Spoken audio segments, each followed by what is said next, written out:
Okay, so let's read together. You can read at the top left-hand side of the page. Marketing planning is one of the most important skills that a marketing professional or an entrepreneurial professional needs to master. It forms a fundamental part of marketing management and acts as the logical first step to any marketing program. It is thus crucial that you are able to weave together all the various marketing elements that you have learned this year into a holistic and strategic whole. This project acts as a practical way to help you do that. So we've done a lot of topics this year. Now you need to combine it all together into a marketing plan. Many of you may have already in the past done business plans, focusing a lot on finance and maybe other aspects. But in this plan, we're going to focus specifically on marketing, the specific marketing elements that you need to cover in a marketing plan. Okay. That's the one aspect of the project. The one aspect of the project has to do with marketing planning. The other aspect of the project has to do with personal, professional branding. Personal, professional branding. Okay. It's a cutthroat professional world out there with less and less jobs each year to go around.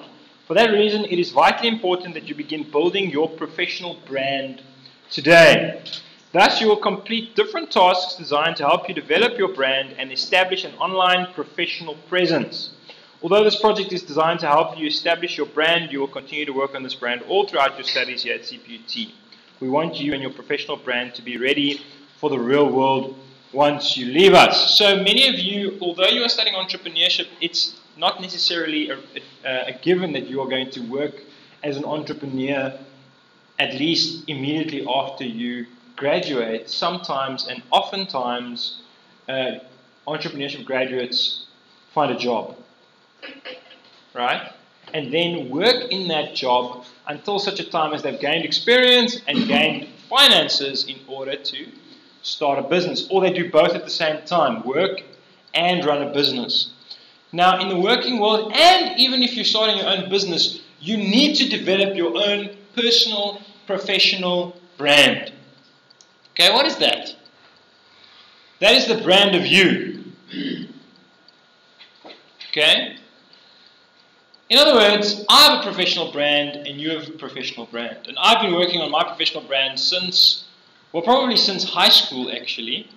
I've been developing my skills, I've been developing my understanding, I got a degree in marketing, I've been growing in different areas, and now, behind the name Dylan Cromote, there is a brand. Dylan Cromote is not just a person, he's also a professional brand. When someone types in Dylan Cromote, what do they find? A lot of my professional stuff that I've done, they see a photo of me, but that's a brand. Right? That's my professional brand. Okay? And at the moment, my brand is moving in the direction of education. I'm more involved in education these days. So if I had to promote my brand to, who would I promote my professional brand to? Or as a professional brand, who would you want to promote your professional brand to? Sorry? UCT. Why to UCT? Oh, me. Oh, to UCT if I wanted to work there. Yes, good. But what about you?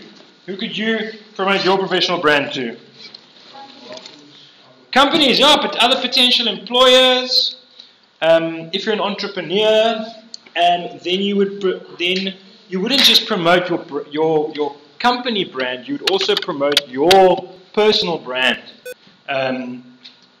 in the market. And a lot of ways that entrepreneurs do that is through platforms like Twitter. They promote their professional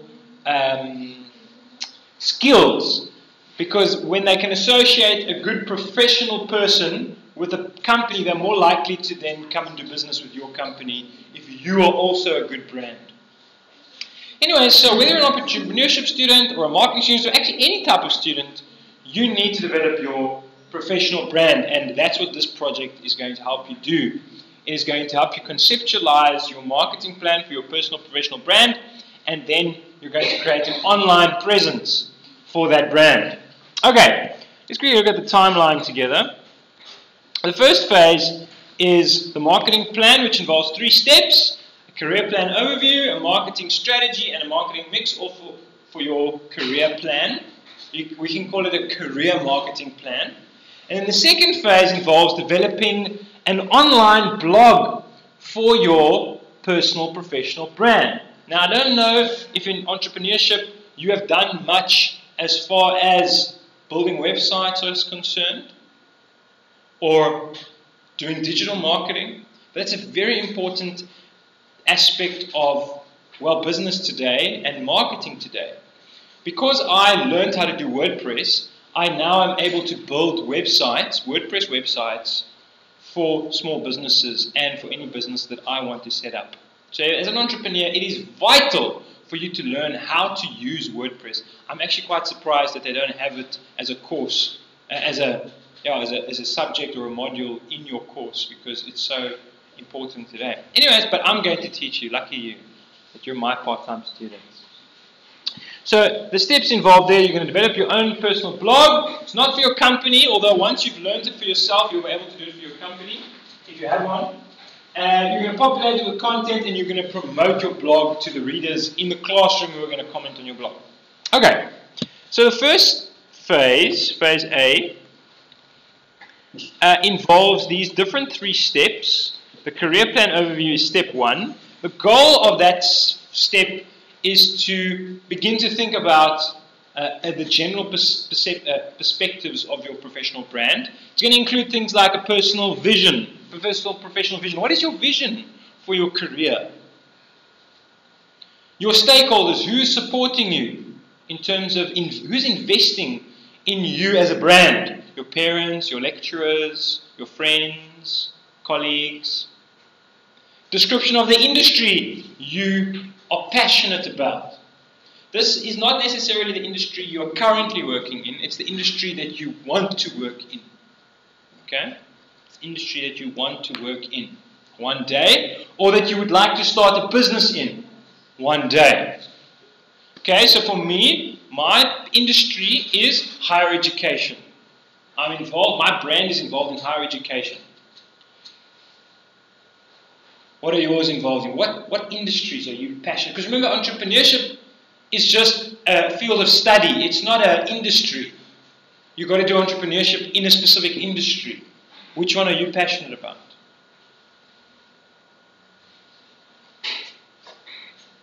Are there any that you're passionate about? Have you ever thought of that? Fashion. Who's fashion? Fashion, you two, okay. Fashion. Others?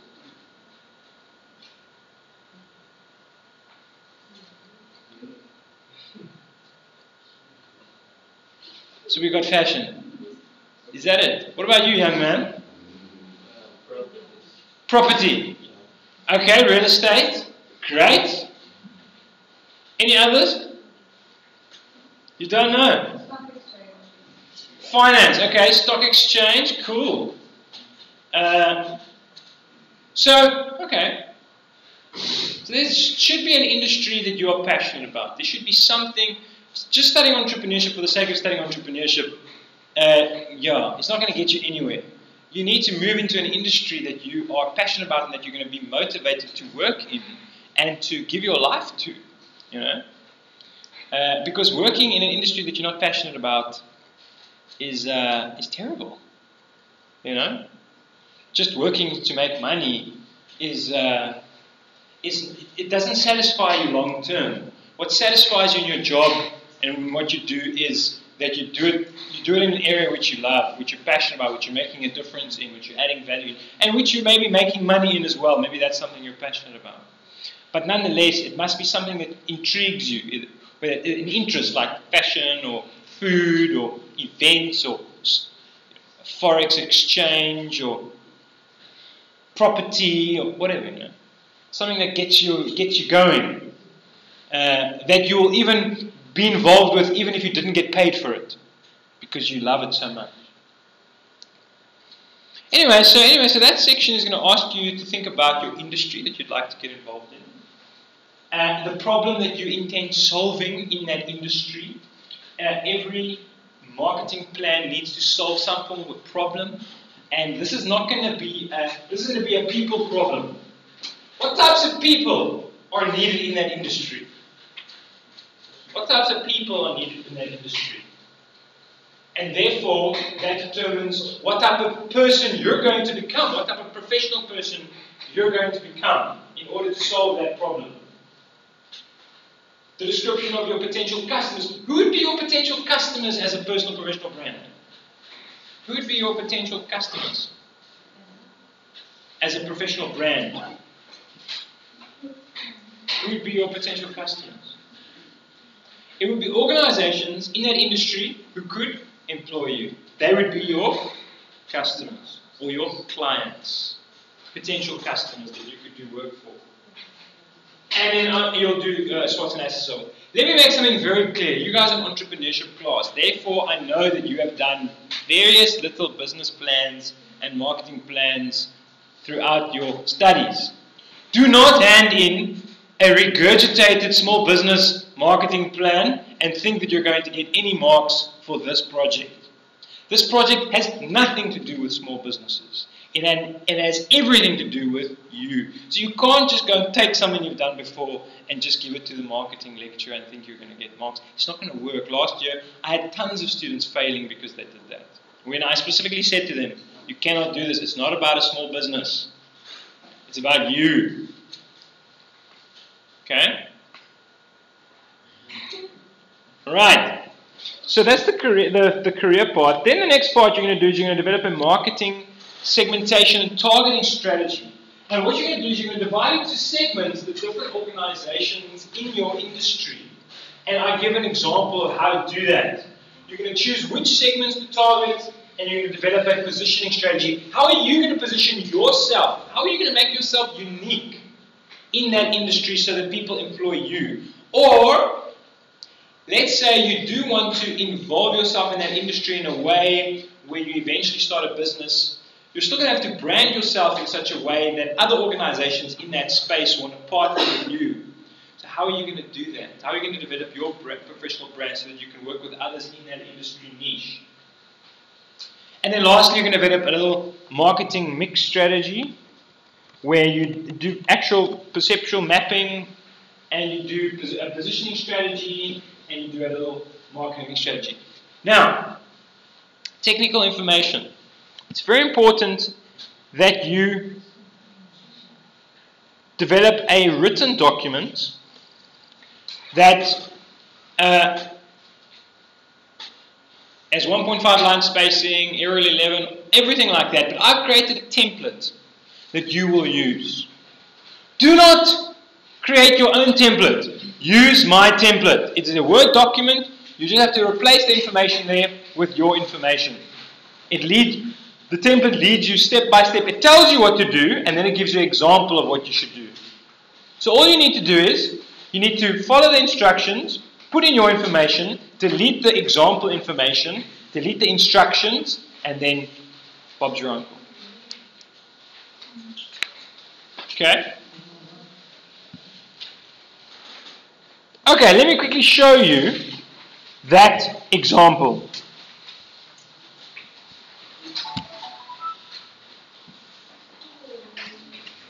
Here is the template with the example.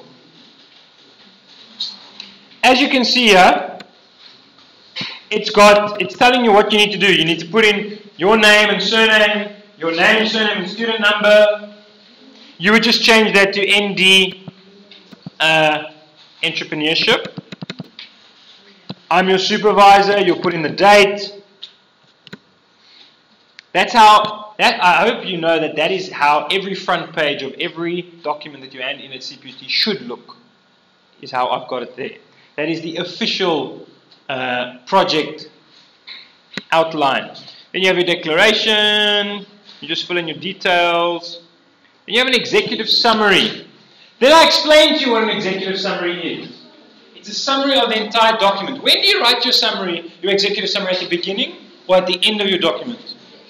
After you've done your whole document, you then write your executive summary. It has to have highlights. It's not an introduction.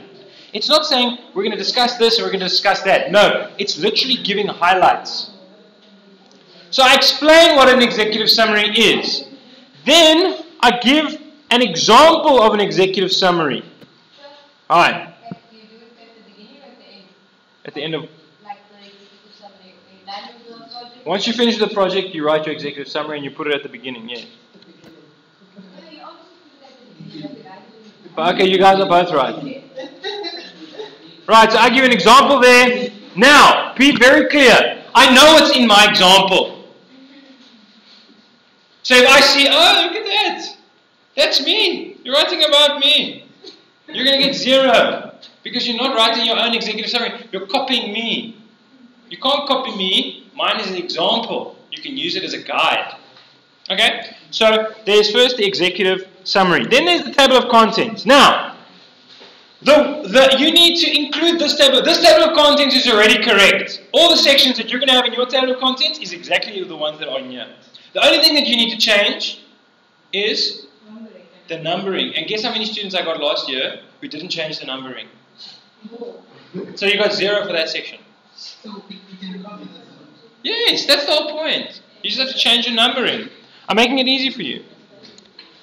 Okay, then there's the career plan overview. You start with an introduction. I explain to you. Now remember, you need to remove, when you hand in your document, you need to remove all the explanations that I give. Like, yeah, you need to remove all this. Because this is explanation. You don't need to include that. You also remove the example. You see? You just include your section there. Just your version. It's not a big introduction. It's very simple. In this section, I don't even... you remove that as well. And you remove that and you just write your version. So I write there, Dylan Crommer is an aspiring educational innovator that wants to make an impact in education in South Africa. And you're going to write something about you in the industry that you want to make a difference in. Okay? Then you get to your promoters and stakeholders. Again, you remove all the information there which I'm explaining. And you write there your stakeholders. These include things like your parents, your friends, your lecturer, and their priority, or their number 1 priority in terms of being your investor in your professional brand, or number 2 or 3, and you explain what effect they have on your life. How do they support your brand and you growing? And here's my example. As you can see, parents, very positive. They support me and encourage me and provide for me financially. Not anymore, but they did. Brother, he supports me. So those are actually just examples. That's not actually true for me. Okay. And then you can add some more. So you don't have a brother? No, I do, but... It doesn't support you? He does, but he's not high up there on the list, Anyways, then we get to industry description. Describe your industry. Is it a growth industry? Yeah, you have to talk about your industry. Do not copy and paste. I will see immediately if you've copied and pasted. Immediately, I can see. I know which language and grammar you guys use to write verses. I can see. You're at the top, you're writing one way, and then all of a sudden you're writing, like someone from America, and I'm like, no, copy it. You need to write in your. You need to give me your description of the industry. Sure, you can get some information from the internet, but you need to write it in your own words. Is it a growth industry? Why is it a growth industry?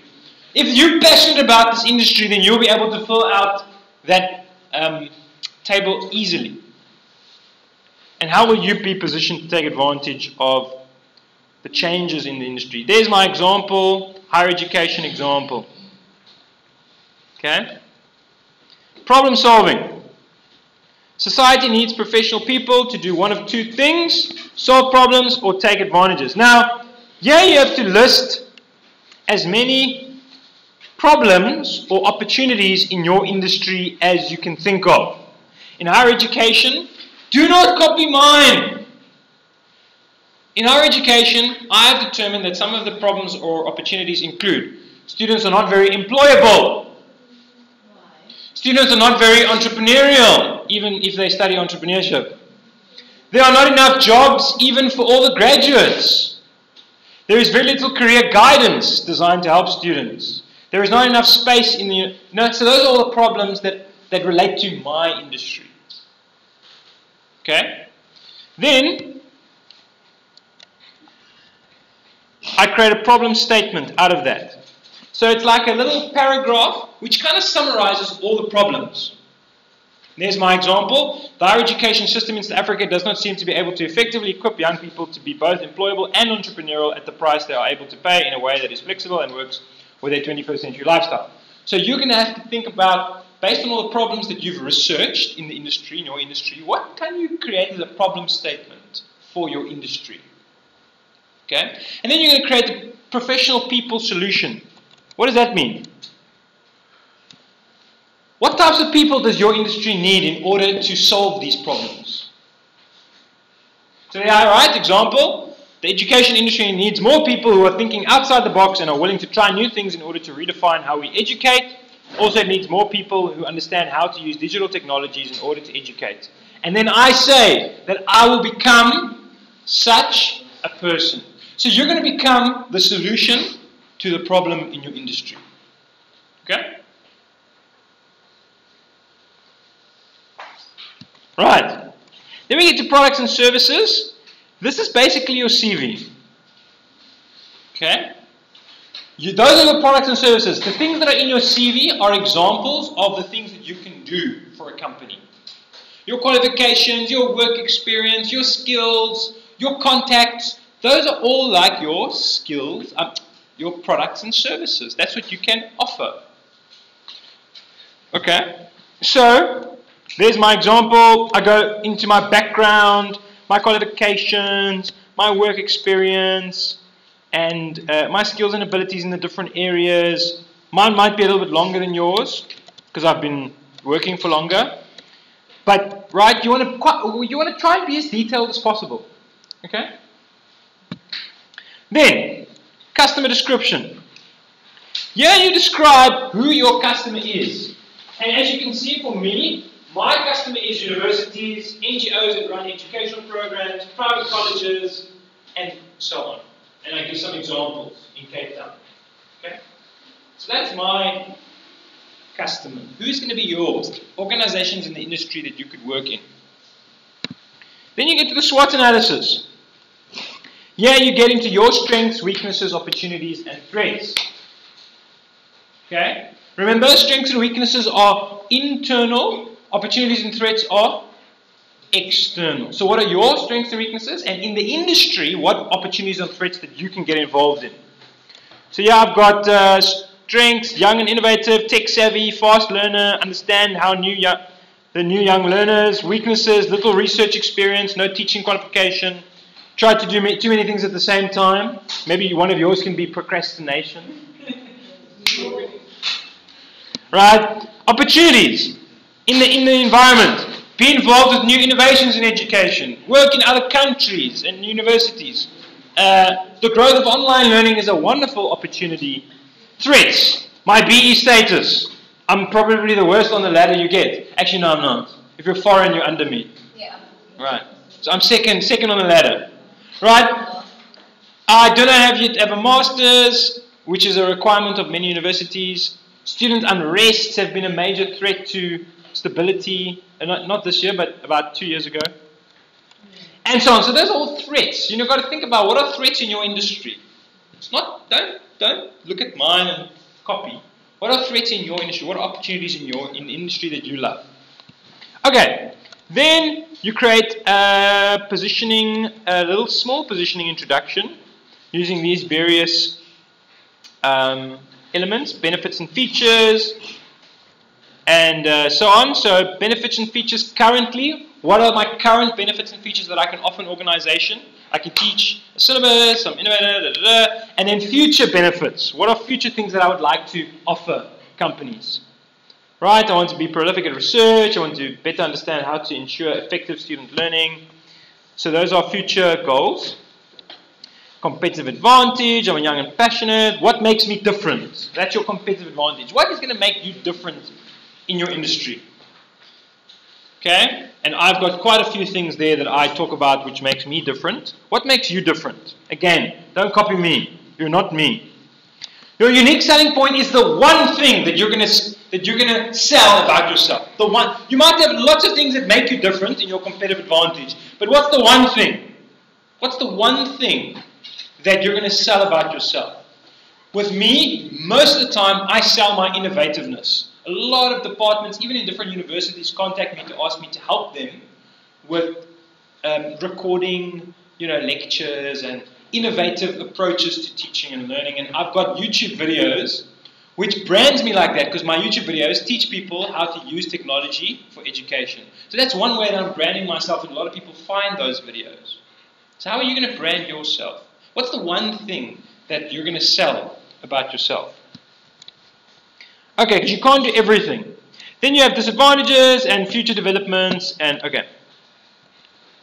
Okay, so that's the first section, career overview section. Then we get to the marketing strategy section, the second section, step 2. In this section, you do segmentation, targeting, and positioning. And you need to follow a step-by-step approach when it comes to segmenting and targeting. Now, how does this work? Step 1, select the market or product category. So you will select whichever industry you're selecting. I've selected higher education in South Africa.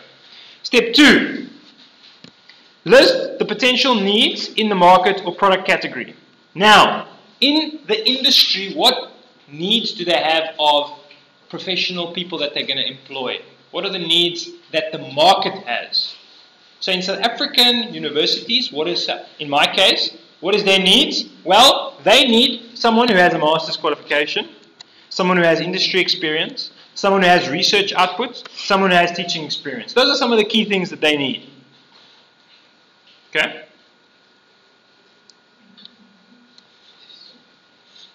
Then, step 3.1. Choose a basis or bases for segmenting the market. Now, there are many potential bases that you can use.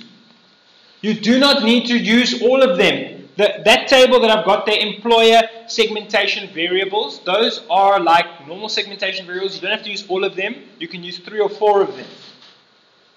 Okay, but you need to think about which ones you want to use. You get industry niche, where I explain what each one is, organization type, organizational focus, location, size of organization, job offering, responsibilities. So remember, you can decide how you want to segment market. You might want to segment your market based on the size of the organization. In other words, you want to work for big organizations only. So you're going to separate the organizations in terms of big organizations and small organizations. Okay? Then you might go further and say, now I want to segment based on salary, because salary is important to me. So I'm going to go to the big organizations and I'm going to separate them based on the different salaries they give. Segment like that. Okay? Then I want to segment them based on benefits, the benefits that they give. And eventually then I'm going to have different segments that's based on these different segmentation variables. Growth potential might be important to you, training development, their reputation, their culture, their values, their vision and mission. You can choose which ones you want to use. I've chosen the following 4. Organization niche, location, organization type, and organizational focus. Those are important to me. Okay? And the way I've done it is, you'll see here that I have chosen my segmentation descriptors as follows. For the organization niche, I'm specifically targeting, or I want to specifically look at organizations that offer business courses that have marketing subjects. Then I specifically want location. I want specifically to look at organizations in Cape Town, because I want to stay here. Although for you maybe you don't care if you're in Cape Town or Joburg or wherever, so that's not going to matter to you. Then organization type, my next segmentation variable, is I'm looking at traditional or comprehensive universities, university technology, and private colleges, and maybe NGOs. And then lastly, I'm going to look at the organizational focus. Some of them will focus on theoretical training. These ones usually focus on theoretical training. Vocational training, these ones usually focus on vocational training. And these ones usually focus on industry-specific training. So those are the ways that I'm going to segment my market. Now, step 4, segment the market. So now I'm using a table to segment my market because I'm finding it easier. Remember, step 1 was looking at marketing qualifications, organizations that offer marketing qualifications. Okay, and I didn't include all of them here. I just said there are many in South Africa. Those in the Western Cape will be covered below. Then I remember my location is Cape Town. And then I get into, I separate it as follows. I include here the organizational focus, but then I divide it into the different traditional, University of Technology and private. And I include all the companies here and their details. And I explain what their organizational focus is. Remember, that's another one of my segmentation variables. So maybe, for example, if one of the things that you had was remuneration, how much money you make, then you would include here the money, right? And maybe you have another column that includes the benefits. Okay? But I've got here organizational focus, and then I've also got their location. And you're going to need to include the locations for your organizations that you are segmenting as well. So you can see under the traditional category, I've got University of Cape Town, University of Stellenbosch, and the University of the Western Cape. Then for University of Technology, I've got CPUT, which is the only University of Technology. And then private, there's quite a lot. Boston College, CTI, Damlin, AAA, Red and Yellow, Varsity College, Vega. Alright, so those are all that. Now I've segmented them. I've segmented the market. I've got, here's the one segment. Can you see the one segment? The one segment is called private, with all the private colleges. The next segment is called traditional, with all the traditional colleges.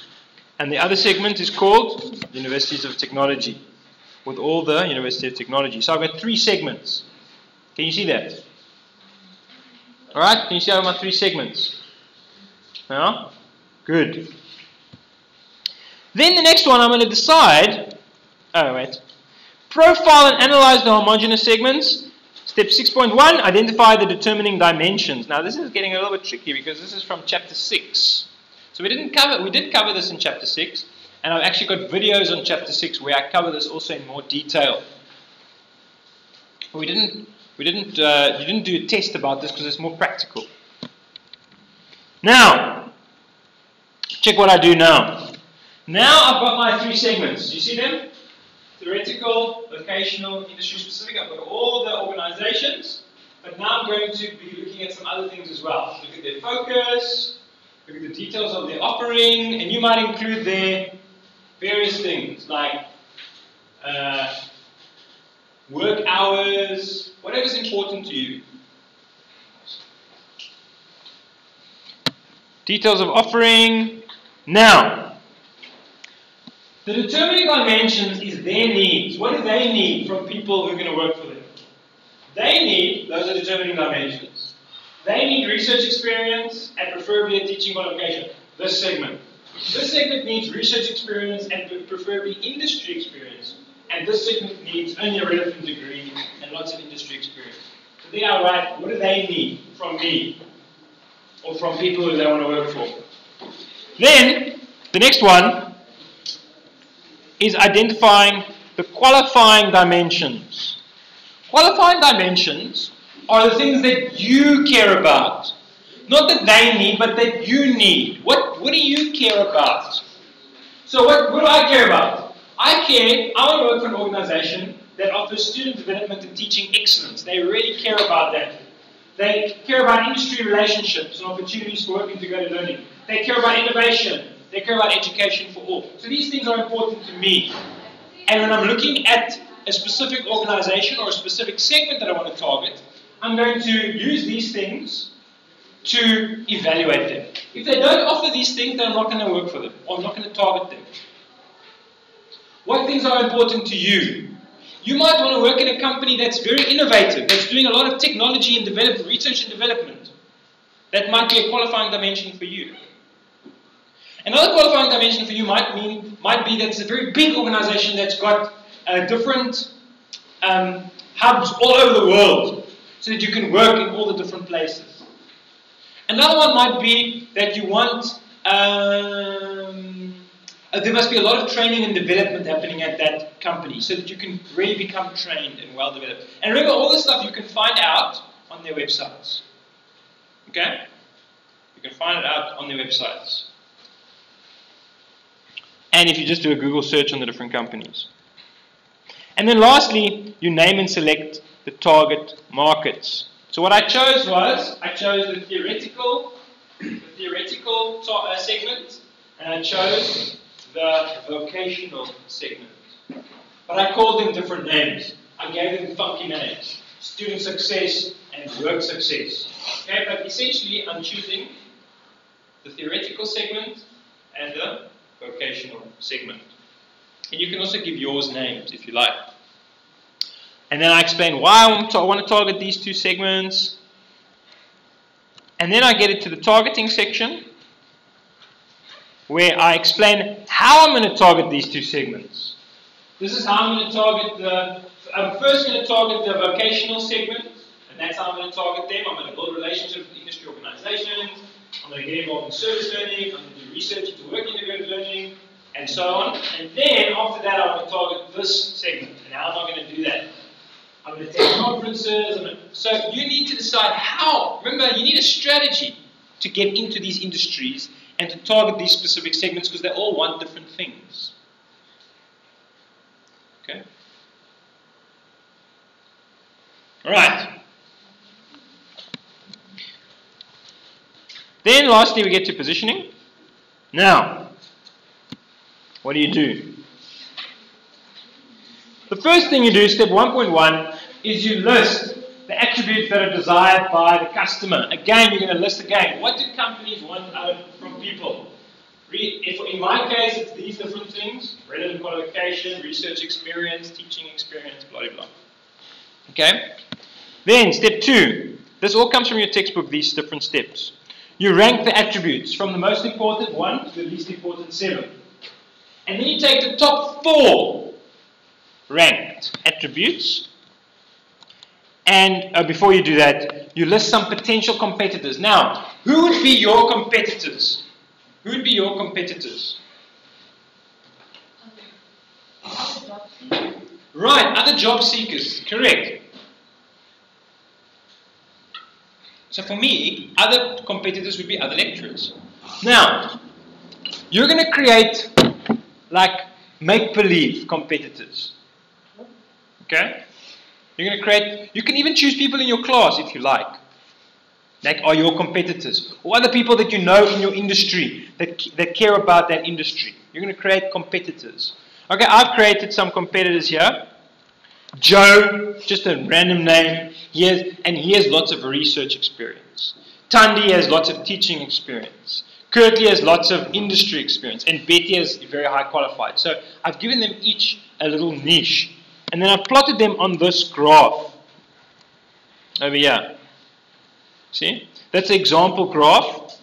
You're going to plot your competitors on the graph, and then you're going to plot yourself on the graph as well. So here you can see. Oh dear. So here you can see. Okay, there we go. Remember, Joe had high research output, so I put him at the top here, close to high research outputs. Currently had high industry experience, I put him close to the 5 here. Betty was highly qualified, and Tandi, I think, had lots of industry, lots of teaching experience. Right, thank you. Then I plot myself on the graph as well. Where am I now at the moment? I'm kind of in between industry experience and teaching experience over here.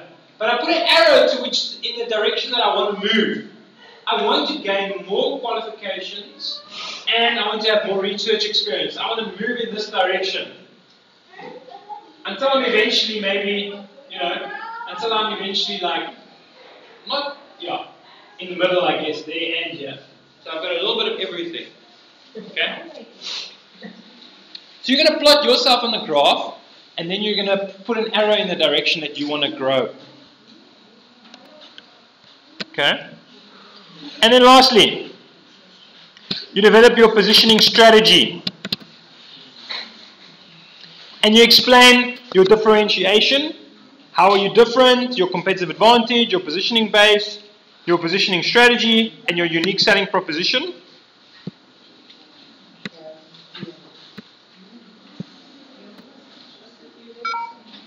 I'll tell you now, don't worry. And then lastly, what you do is you create a little mini marketing mix using this house. I created this house as a way to bring together all the various aspects of the marketing mix. Okay? And there I explain the different things you'd want to include there. And you will see that I give an example of myself where I cover the product, the price, the place, and the promotion, as well as my unique selling proposition, my positioning base, and my competitive advantage, all on one page. And you will also do that. And then lastly, you will create a slogan, some slogans for yourself. What could be a slogan that would be associated with your brand? You're going to create 6 different slogans as examples. You're going to create 6 slogans that could be used to position yourself. Like, for example, if you had a website with your name, Dylan Cromert, what would be underneath as the strapline? Mine would be innovative teaching for a new tomorrow. So what's yours going to be? You're going to have to think about a strapline for you. Now, that is the template. That's everything you need to do. Once you get into it, it shouldn't take you very long if you are familiar with your industry and if you work hard. Okay? And remember, everything is there. It's not... you might struggle, you might have some challenges, listen carefully, with the segmenting section. Last year, many students struggled with the segmenting section, but none of them came to ask me about it, so I couldn't help them. I can only help you if you come and ask me. But I don't just come to me and say, sir, I don't understand how to do it. Then I'm not going to help you. You need to bring me something that you've already done, and then I'll explain to you where you're going wrong. But I'm not going to do it for you. Okay. Now, this is the first section of the project. This is the first section of the project. The second section is to develop a blog. Okay? So once you've done this section, let's go back here to phase B, personal professional blog. Set up a blog. So once you've now done your plan, then we're going to go online and you're going to set up your blog. So before you begin blogging, you can set up your blog. A blog is basically a website. The only difference between a website and a blog is that a blog focuses on producing new content every week. A website is kind of static, it stays the same. But a blog is changing because you're adding new material, new articles, new videos, new whatever to it all the time. Okay? And I've created videos which explain to you how to set up a blog. Okay? Now, there are 9 videos which will be on Blackboard, and they're also at that website, which will take you through setting up a blog. Okay. Now, what are the different steps that you need to follow? First, you set up the blog, then you populate it with content. You need to add stuff to your blog. You're going to develop an about page, which is about you, contact page. You're going to add completed projects, stuff that you've already done here at CPUT, which you are proud of, you're going to put onto your blog. It's going to be like a mini portfolio. You're going to create some blog posts, and there are some special blog posts that I'm going to ask you to write about. Okay? And then, once you've added stuff to the blog, guess what? You're going to promote your blog to the people in your class and to other people that you know via Facebook or WhatsApp, and then people are going to comment on your blog posts. You're going to comment on each other's blog posts, and guess what? You're going to reply to each other in meaningful ways. Not just saying, what's up, that's so cool, question, exclamation mark, smiley face. No, you're going to engage in what they're writing about, and you're going to get marks for that. Okay?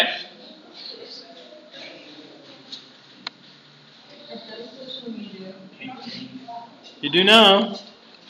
Okay.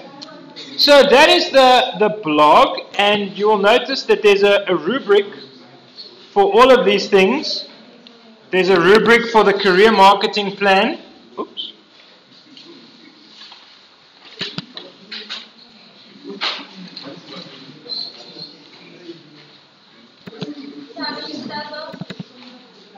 What do you mean, how much is it out of?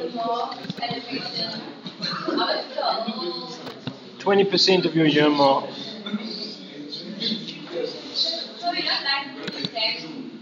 You are. Yes. Okay, so here we go. Here's your rubric. You're going to do, remember that the rubric is going to tell you what you should focus on. You should read this, everything that's in this column, because it's telling you what you need to, if you're going to get between 80 and 100% for each section, then you're going to look here. If you want to get between 40 and 70% for each section, then you're going to read here. And if you want to get between 0 and 30% for each section, then follow here. Okay. And when I look at it, I'm going to read here, and I'm going to see which one does it relate to, and I'm going to give you marks. I find it very strange last year that so many students simply just didn't follow my instructions and the example and the template, and many of them were just poor. Okay? So you'll read here, for example, it tells you what needs to be in the executive summary, the appearance, the table of contents, it tells you what needs to be in there, the introduction, and so on and so forth. All is there for you. And of course also the blog rubric, telling you what needs to be in the blog, the appearance of the blog, the design of the blog, the about page, additional pages, contact page, your articles, and so on and so forth. Now, timeline. We have 5 weeks in this term. Okay? We're first going to do the marketing plan. And after that, we're going to do the blog. Yes? 2 weeks from today, you need to hand in your marketing plan. 2 weeks from today. That would be the 25th, that's correct. The 25th, in class, you will be handing in your career plan. Then, once that is complete, we will do the blog. Now, next week in class, listen carefully. Next week in class, you will have the opportunity to bring me what you have done, and then I will be able to go through it. And I recommend you do come to class, because when I go through one person's work, you can all kind of have a look and see, and then you can learn from each other's mistakes. Listen to me very carefully now. And maybe you should say this to the other people who are not here tonight. If you do not come to Tuesday's class and participate in the group evaluation and, maybe not evaluation, but the group consultation, you cannot make a different consultation with me privately. Only if you come to the group consultation will I let you have a personal consultation with me after that. Am I clear? Yeah. Okay? And you are welcome to have personal consultations with me, but only if you come to the group consultation as well. Because guess what? If you come to the group consultation, by and large, most of your problems will be sorted out. But after that, if you still have 1 or 2 problems, you're welcome to come to me.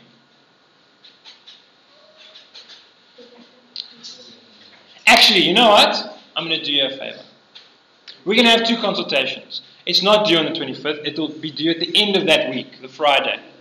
Okay? So we'll have 2 consultations, this week and next week. This week, next week, we're going to do the first section, the career planning section. Okay? You bring me that section. We're only going to cover that section next week, career planning. Alright? After that, no more time to go through it. The next week, the 25th, we'll do the rest. Segmenting, targeting, positioning, marketing mix. Then we'll consult on that one. And then at the end of that week, the Friday, 28th, we'll need to hand in. Okay? Now, the next week we will then do work on the blog. Obviously, if you want to start the blog already, you're welcome to do that. The videos are there for you to use and work on. It's up to you. Or you can first do the first section and then continue working on the second section. Okay, and then once we're running on the blog, we will also do in-class consultations where we look at people's blogs and we see how things are going and give input and stuff like that. Are there any questions? Is anyone excited about this project at all? We got one person. Fantastic.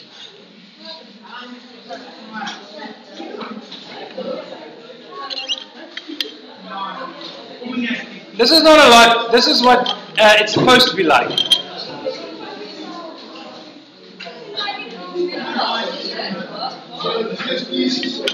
Sorry?